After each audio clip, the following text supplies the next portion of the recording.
বড় প্লেয়ারদের কেন বেশি দাম দিয়ে আইপিএলে কেনা হয় তার হয়তো একটা উজ্জ্বল উদাহরণ রেখে গেছে মিচেল স্টার্ক। এই মিচেল স্টার্কের কথাই আমি বলছি। গতকালের ম্যাচটায় দেখুন, দিল্লি ক্যাপিটালসকে একার হাতে সুপার ওভারে ম্যাচ জিতিয়ে দিল অস্ট্রেলিয়ার তারকা মিচেল স্টার্ক। সত্যি কথা বলতে এই জন্যই মনে হয় মিচেল স্টার্কদের মতো প্লেয়ারদের পিছনে আইপিএল ওনাররা এত টাকা খরচ করে, কারণ তারা জানে এই বড় প্লেয়ারগুলো যেদিন খেলবে সেদিন একার দমে ম্যাচ জিতিয়ে দেবে। মিচেল স্টার্ককে আপনারা দেখুন, 5টা ম্যাচ দিল্লি জয়লাভ করলো 6টার মধ্যে, তার মধ্যে 2টো ম্যাচ নিজের হাতে দিল্লিকে জিতিয়ে দিল। এখানেই তো পয়সা উসুল আইপিএল ওনারের। আর তাই জন্যই তো বুঝি ডেল স্টেন ম্যাচ শেষের পরেই বলে দিল, বড় ম্যাচেরা সবসময় বড় প্লেয়াররা বড় ম্যাচে বড় পারফরমেন্স দিয়ে থাকে। সত্যি মিচেল স্টার্ক, ইউ বিউটি, তোমার তুলনা তুমি নিজেই। গত বছরে আমরা দেখেছি মিচেল স্টার্কের ভয়াবহ রূপ। লিগ স্টেজে বাজে পারফরমেন্স করার পরেও কলকাতা নাইট রাইডার্সের হয়ে কোয়ালিফায়ার 1 এবং ফাইনাল, যেখানে সবথেকে বেশি ভালো পারফরমেন্স ম্যাটার করে, সেখানে বেস্ট পারফরমেন্স দিয়ে 2টো ম্যাচেই ম্যান অফ দ্য ম্যাচ হয়ে কলকাতাকে তৃতীয়বারের জন্য শিরোপা জিতিয়ে দিয়েছিল। আর এই মিচেল স্টার্ক একজন লাকি চার্ম যে কোনো টিমের জন্য, কারণ মিচেল স্টার্ক যখন ফাইনাল খেলে, আজ পর্যন্ত মিচেল স্টার্ক তার কেরিয়ারে কোনো দিন ফাইনাল হারেনি। এটা সত্যিই একটা অসাধারণ রেকর্ড। জানি না দিল্লি ক্যাপিটালস ফাইনালে উঠবে কি না উঠবে, তবে যদি উঠে থাকে তাহলে দিল্লি ক্যাপিটালসের হয়ে গুরুত্বপূর্ণ ভূমিকা দেখা যাবে অস্ট্রেলিয়ার ফাস্ট বোলার মিচেল স্টার্ককে। আসলে এইবারের আইপিএলে আমরা সব কিছুই দেখেছি। সব কিছু বলতে বড় রান দেখেছি, হায়দ্রাবাদের 286 রান, আবার দেখেছি পাঞ্জাবের 111 রান কলকাতা নাইট রাইডার্স করতে পারেনি, লোয়েস্ট রান ডিফেন্ডও। শুধু একটা জিনিসই বোধহয় দেখা বাকি ছিল, গত 3-4 বছর ধরে আমরা এই সুপার ওভারের দেখা পেয়েছিলাম না, কিন্তু 2025 আইপিএলে আমরা মিডিল অফ দ্য টুর্নামেন্টেই সুপার ওভারের দেখা পেয়ে গেলাম। এই সুপার ওভার মানেই যেন ক্রিকেট প্রেমীদের মধ্যে একটা আনন্দ উচ্ছ্বাস। আসলে আইপিএলটাই তো একটা আনন্দ উচ্ছ্বাস, তার মধ্যে সুপার ওভারটা যেন উপরি পাওনা। এই সুপার ওভারে নার্ভ কন্ট্রোল করেই দিল্লি ক্যাপিটালস ম্যাচটা জিতে গেল।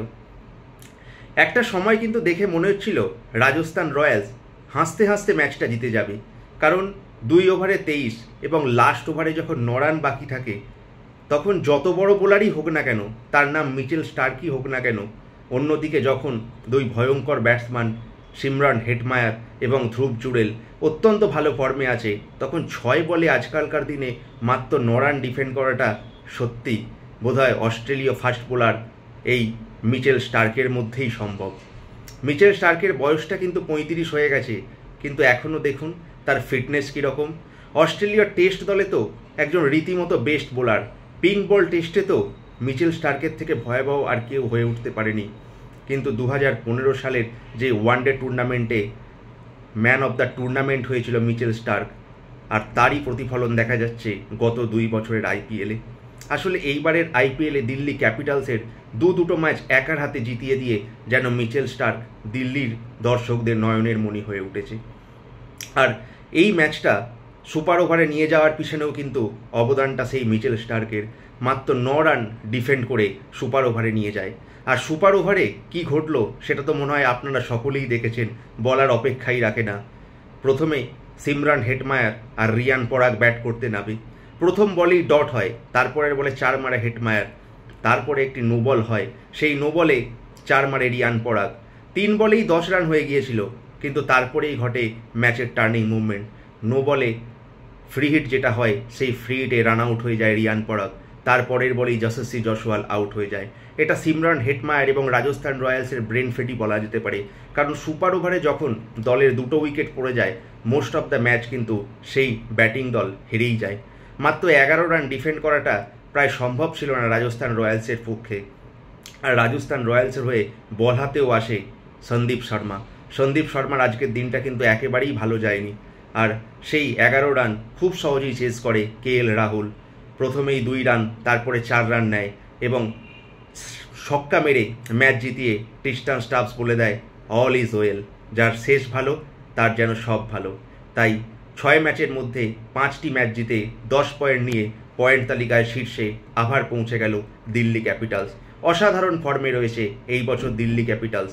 এখনও পর্যন্ত কোনো দিন টুর্নামেন্ট জিততে পারেনি, তবে এবারে কিন্তু দিল্লি ক্যাপিটালস খেলছে কিন্তু ক্যাপিটালসের মতোই।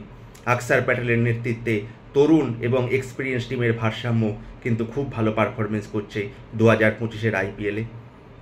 আর এই ম্যাচটা সুপার ওভারে আনার জন্য যে একটা বড় রান লাগে, সেই রানটা হয়তো দিল্লি ক্যাপিটালসের অধিনায়ক নিজের হাতেই সেই দায়িত্ব নিয়েছিল।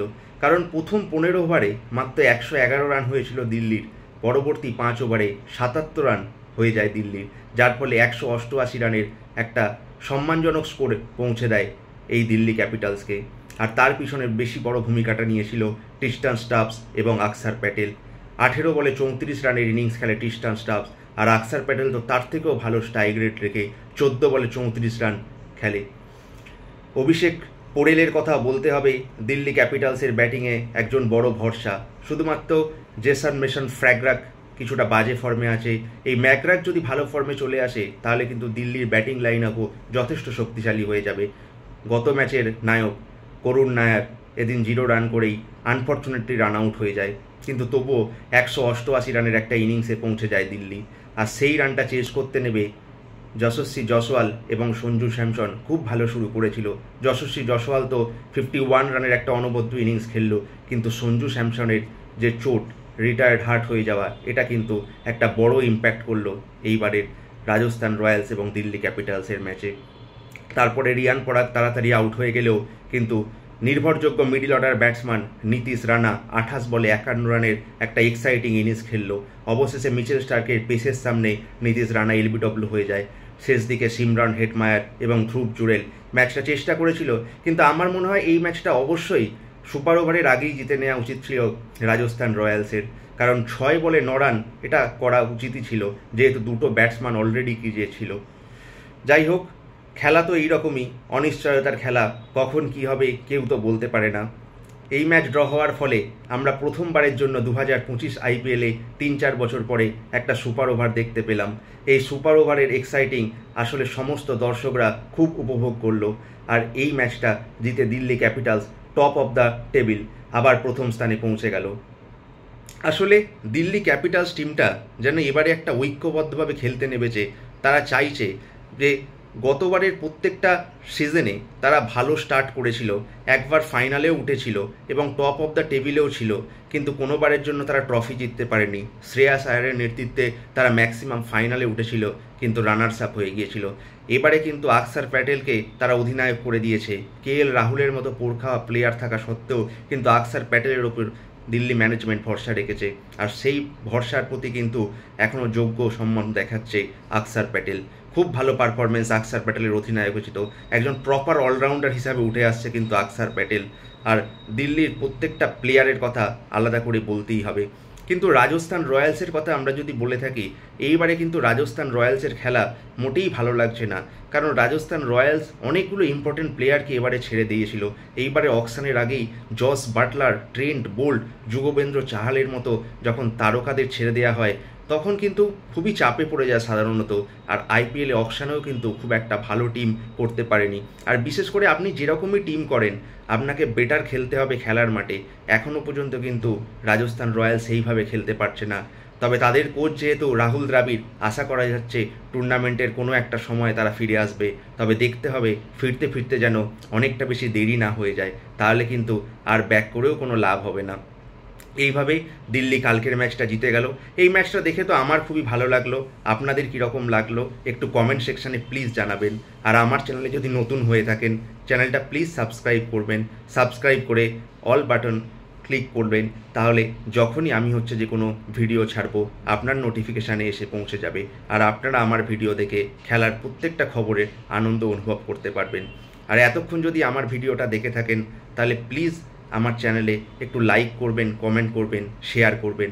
কারণ আপনাদের একটা লাইক, একটা কমেন্ট আমাকে ভিডিও বানাতে অনেক অনেক বেশি উদ্বুদ্ধ মনে করে।